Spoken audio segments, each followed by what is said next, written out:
May 7th, 2017. 57-year-old Elmer Lynn is being prepped for a liver transplant in the surgical suite at VCU's Hume-Lee Transplant Center. Elmer has liver cancer. The liver must come out before it spreads. A donor liver arrives. As the surgical team, led by Dr. Chandra Bhatti, opens Elmer to reveal and then remove his cancerous liver, another surgeon simultaneously prepares the healthy liver for placement into Elmer's body. The surgical team moves quickly, quietly, and with intense focus. Elmer's liver and the cancer that came with it is removed from his body. Within hours, Elmer is part of a special achievement in the history of VCU Health. This transplant marks the 5,000th time a VCU surgical team has performed a successful organ transplant over the last 60 years. And 5 days later, there he was, walking out of the hospital with a new liver, a life extended, and decades of research, innovation, and compassion riding along with him. Elmer is one of 270 patients who had an organ transplant at VCU Health over the past year. This far into the 21st century, the idea of transplanting a vital organ or functioning cells may seem commonplace. Yet the people who have gotten that second chance at life see it as something far different. They are the beneficiaries of decades of research, the scientific discoveries and bold pioneering spirit that drove doctors at Medical College of Virginia in 1957 to make that first cut, giving at least 5,000 patients a second chance.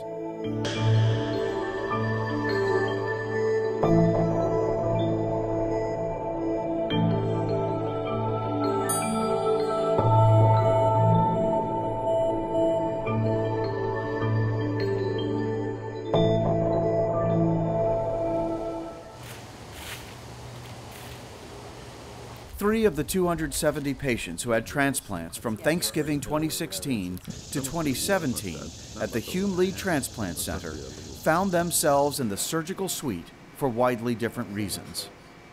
When in the hospital, my husband took me in. It were again throwing up. That familiar pain started coming up again.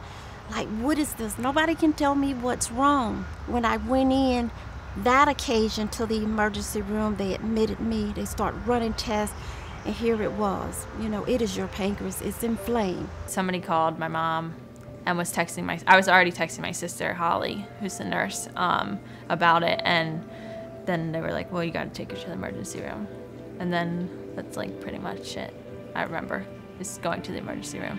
I started experiencing some congestion in my chest. And I called my wife and I said, I think I'm gonna go to the doctor this was on a Saturday. So I think I'm gonna go to the doctor on Monday if I'm not feeling any better. And she asked me what was going on. She was at work at the time. And I told her, she said, no, you need to go to the ER now. For two of those patients, Robert Clay and Marilyn Coleman, the journey to a transplant was years in the making. For Bethany Sandone, it was a 48-hour nightmare. I remember like bits and pieces. Before Thanksgiving 2016, Bethany was a typical college student with a warm family. Her life was on the right path. But right after the holiday, something went terribly wrong. I went back to school Sunday after Thanksgiving. I was fine Sunday. I met up with a group for a group project that was due on Monday. Woke up Monday morning, headache, stomach cramps. Tuesday, woke up, it was worse. Still had a headache, was like nauseous feeling but wasn't throwing up. I remember getting into the emergency room and like giving up my insurance and my ID and stuff like that. I remember getting on the helicopter and then nothing after the helicopter. Bethany was flown directly to Richmond, where VCU Health operates a Level 1 trauma center. It didn't take long for doctors to realize Bethany had little time to spare. I got called from the ER, and just the call made me realize that this young woman was in some deep trouble with liver failure. And so I went to the ER. Usually I wait till patients get to the ICU to see them, but I knew this patient was so sick that she really needed to be seen in the emergency room. So I went down there and scoped her out as it would, and it was obvious that she was in some very deep trouble. She had something called acute liver failure. Fortunately, it's a very rare problem in the U.S. We only see maybe 2,000 or 3,000 cases in the nation per year. But it has a terrible mortality. I mean, 25% get transplanted, and a third of patients actually don't make it. They die. Bethany's liver had to be replaced to save her life.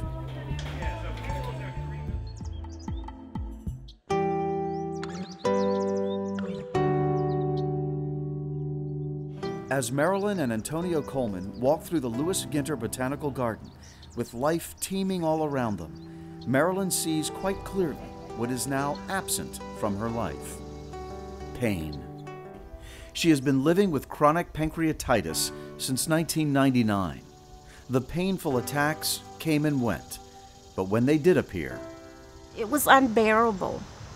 And usually when it came on, I got to the point that, especially if I was at work, I would just shut my computer down.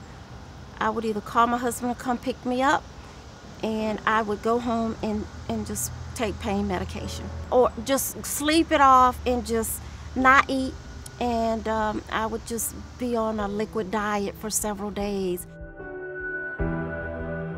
I would eat very little, be very selective at what I ate, because I didn't know what would even cause it. I mean, some foods that I've eaten all my life would cause it.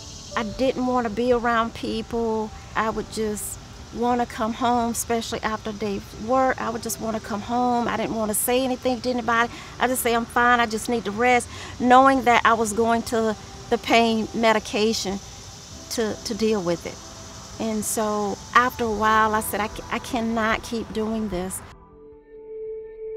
Marilyn faced a difficult choice: continue a life with sporadic painful attacks and ultimately insulin injections, or undergo a pioneering surgery that was almost hard for her to fathom. VCU surgeons and lab technicians can now remove a diseased pancreas while still making it possible to preserve the islet cells that produce insulin, which prevents diabetes. This can be done by implanting those islets into the liver, which will then distribute the insulin throughout the body. The concept of saving the islets is so that if by taking their pancreas out, we don't create horrible diabetes. So even though their pancreas is gone, their ability to keep their blood sugar within range is still acceptable. After lengthy discussions over every detail of the process, Marilyn made her decision. It was time to remove the pancreas that was causing her so much pain and suffering.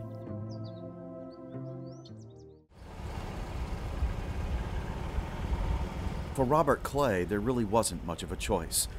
Without a transplant, his heart would cease to function. Since 1998, he lived with the hope that a regimen of medications would help him outlive his need for a heart transplant. Those hopes faded with every diminishing beat of his heart. It was January of 2015. My heart started acting up again. They implanted a defibrillator. That was in April. In November, that's when they admitted me to the hospital to get an LVAD. Which is an implantable pump which unloads and assists the left ventricle of the heart to pump blood to the rest of the body. So it reverses the syndrome of heart failure for people with a failing left ventricle. So at that point I realized I would need a transplant, but this was going to help me to survive until then. In the nearly 20 years that Robert tried to stave off his heart disease, a man he had never met made a decision to be an organ donor. At the beginning of 2016, Robert Clay became the beneficiary of that decision. As surgeons began the process of replacing his diseased and dying heart, they stood on a foundation of research and science that created a path to successful organ transplantation. The first step on that journey started in 1957.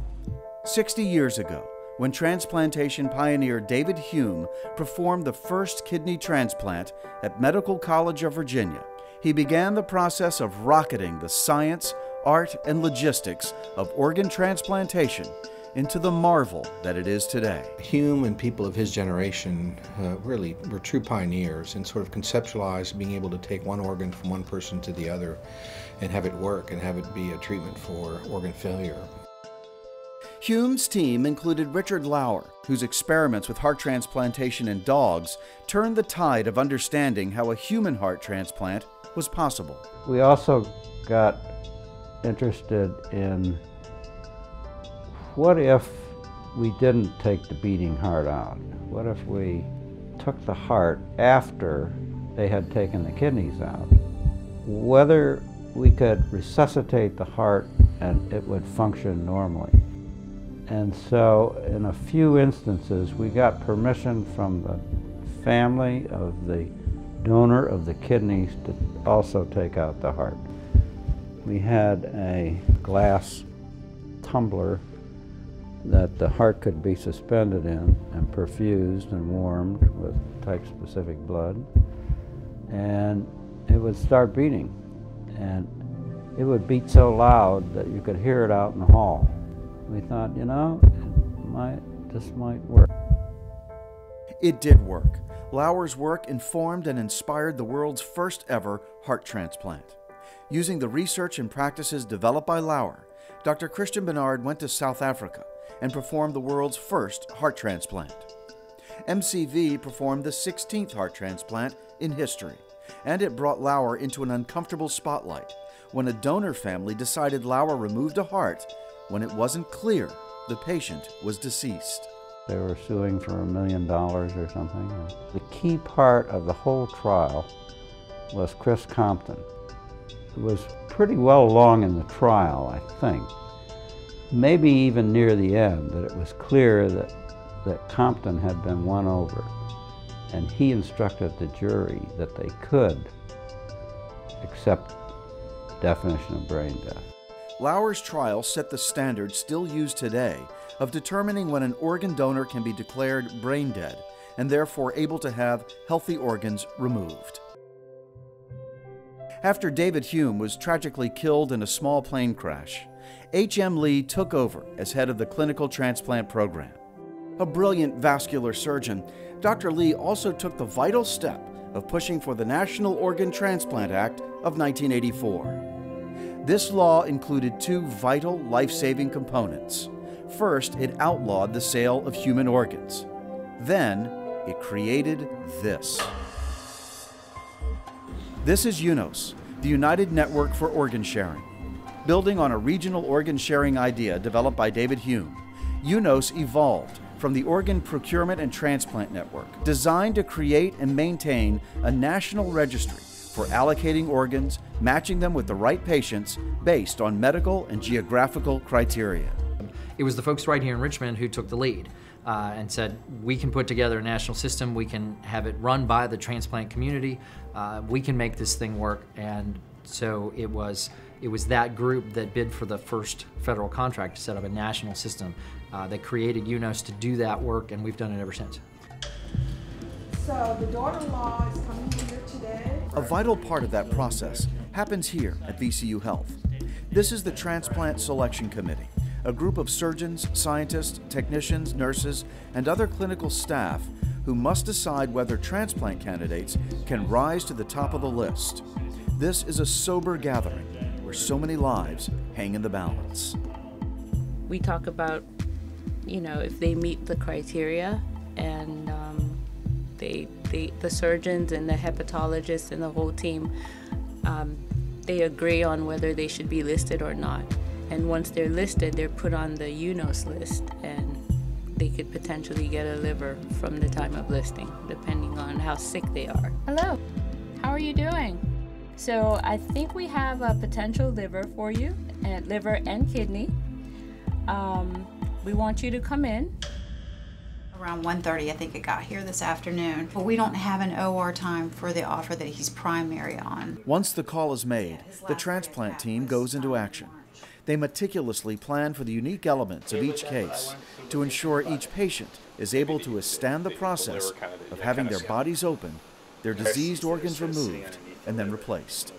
Well, so Dwight Eisenhower, as he was getting ready to invade France, said plans are worthless, but planning is essential, right? So I think surgery is very much like that. You at least want to have an idea of what you're going to do so that you can prepare, anticipate, and then react if you need to, but at least you understand what the strategy is and what the technical details, what the resources needed to bring to the table. The record of achievement at Hume-Lee is extraordinary and includes Virginia's first ever human kidney transplant and the first liver transplant, among other pioneering efforts. The teams of professionals who have followed these pioneers are continuing to build on these successes, giving patients like Robert Clay, Bethany Sandone, Marilyn Coleman, and Elmer Lynn a second chance at life, a chance given by someone who believed donating organs was simply the right thing to do. Each one of the 5,000 transplant patients was a member of a family and a community who knew a tragic loss was indeed possible. Each one was able to rise up and find that precious commodity we all hold dear, time to live some more.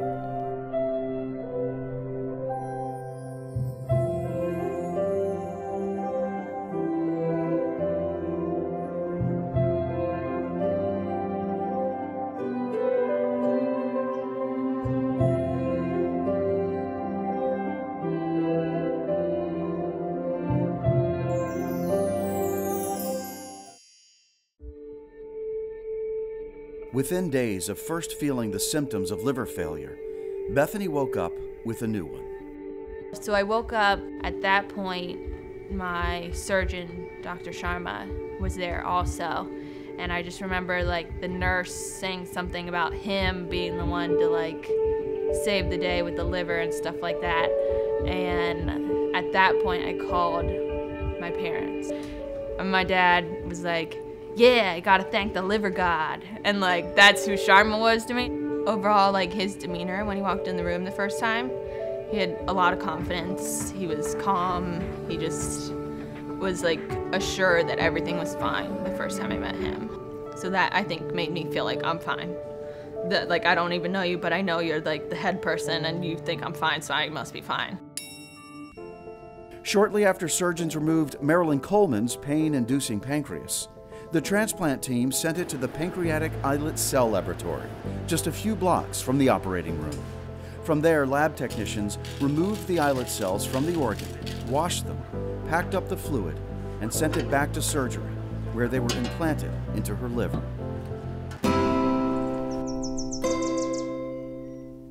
Her liver then began to produce and distribute insulin, effectively preventing diabetes. And with that, everything changed. It's like I have my life back, and I don't have to worry about if I go to a wedding, if I go to a restaurant, if I go to a amusement park, or even here. I don't have to worry about it. If I want to, take a stroll, if I want to eat something that I love to eat, guess what? I don't have to worry about, okay, will this trigger a pain? Will this trigger an onset? I don't have to worry about that anymore. What we were trying to do is to restore their quality of life and restore their functionality. So these are patients who really get up every day trying to figure out how they're going to go through the day without this terrible pain. And it's not infrequent for us to hear, as we do with the organ transplant patients, that the procedure and the surgery has really, I don't know if we've saved their lives, but certainly have turned their lives around and given people new lease on lives. And I think we hear that from Mrs. Coleman in the conversations that we have with her and with her family. When we hear testimonials from the patient, it just feels like it's a motivation for us to do more and more for all these patients, to help them better their lives and do better in their career or whatever they are not able to do when they have this chronic pancreatitis diseases. On March 24, 2016, a man Robert Clay had never seen or heard of shared his heart with him. That was the day a donated heart arrived at VCU Health to be transplanted into Robert's chest cavity. His own heart, weakened by 20 years of disease, was failing. No one knew when the donor decided to make his organs available, but he did. And when Robert woke up from his surgery, there was a new sound beating inside of him. When I got the transplant, the nurse asked me had I heard the heartbeat yet, and I said no. She said, "You want to hear it?" I said, "No, not really." You know, because I wasn't, very comfortable with the thought of someone else's heart beating inside of me. A couple of nights later, I was lying there by myself, and I said, "Well, let me see what it sounds like." And I listened to it, and it just made me realize what a miracle it was. Because it was a stronger heartbeat that I'd had in a long time. Robert always understood grace. His deep and abiding faith alleviated much of the fear of his impending transplant. His grace helped him to understand the magnitude of what this man did for him. And I'm very grateful to them. Before I left the hospital, I asked the transplant staff if there was a way for me to get in touch with the donor's family. The problem I had was trying to think of the words to say to someone that had done that. On the 1-year anniversary of the transplant, about a week later, I received a letter from VCU, which was correspondence from the donor's sister. And she explained to me who he was, what his life was about, and how much he cared for people. And I read it. There were so many similarities between him and me. So once I got that letter from her, it spurred me on to write a letter. So I responded to hers and said, "Look, if you'd ever like to talk, I'd love to. I'd like to meet her one day." Robert never heard back from the family, and he was at peace with that. He did, however, feel the effect the donor's heart had on him. Sometimes I will do things that are kind of out of the ordinary from what I'm accustomed to doing, and I feel like it's him. And I don't know, it could be psychological, I don't know, but I know it's not me. Has he improved your golf game? No, as you can see. On the greens of the First Tee golf course in Chesterfield, Robert found new energy, a new mindfulness, and a mission to share his story with people who are living with failing hearts and all the accompanying fear. I've joined an organization called the Mended Hearts. So I go into hospitals on a weekly basis, talking to families and patients that are going through heart procedures, trying to encourage them and support them. And that has really made me appreciate this a lot more, because I feel like I'm helping someone. And then when they find out that I've had a transplant, that really kind of opens their eyes. 8 months after his surgery, Robert suffered a seizure unrelated to his transplant. He passed away. 1 week before he died, he made it clear how grateful he was for the months when he could hear a strong heartbeat and breathe in the fresh air of a healthy life. I feel thankful. Not a lot of people get a second chance like this.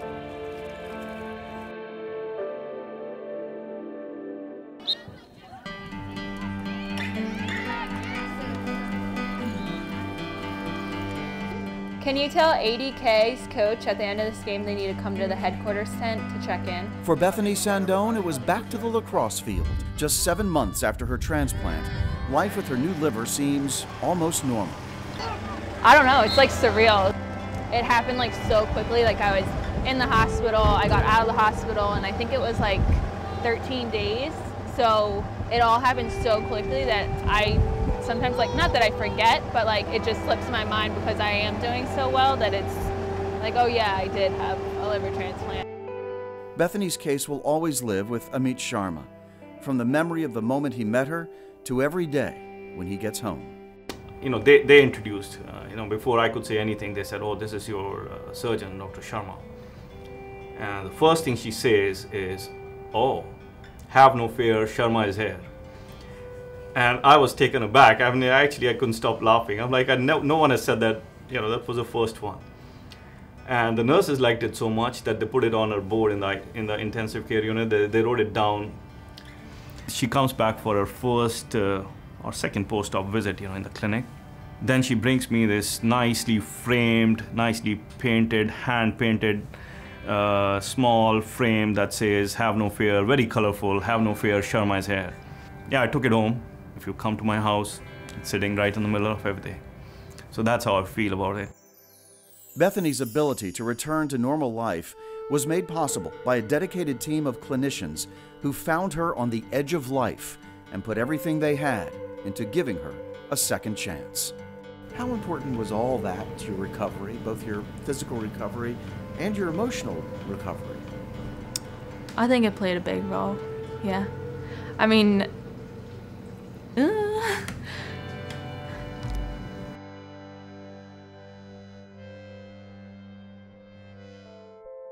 These transplant success stories are not the end of anything. Over the next decade, VCU's research team will be introducing new methods of making donated organs last longer, reanimating organs that would otherwise be unfit for transplant, and in the pioneering spirit of David Hume, Richard Lauer, and H.M. Lee, it won't be long before a miraculous new version of an artificial heart will be implanted in the very first patient. We're looking to start a clinical trial in the US. It's a fully implantable artificial heart that's electrically powered. The advantage of that heart would be that you don't need immunosuppressive therapy.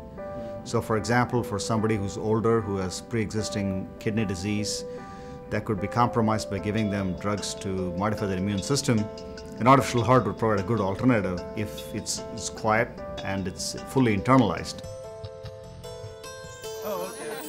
2 months after Elmer Lynn became the 5,000th transplant at VCU, he celebrated with the Hume-Lee Transplant team.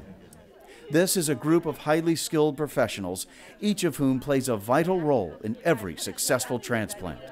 Together, they took a brief moment to give themselves a well-deserved pat on the back. It's simply miraculous to me, and it continues to be even after having been in this field for so many years. So again, thank you. You should be immensely proud of the work that you do and of the lives that you touch, because it really is quite incredible. Thank you very much. And then it was time to get back to work. After all, there are at least another 5,000 ahead of us.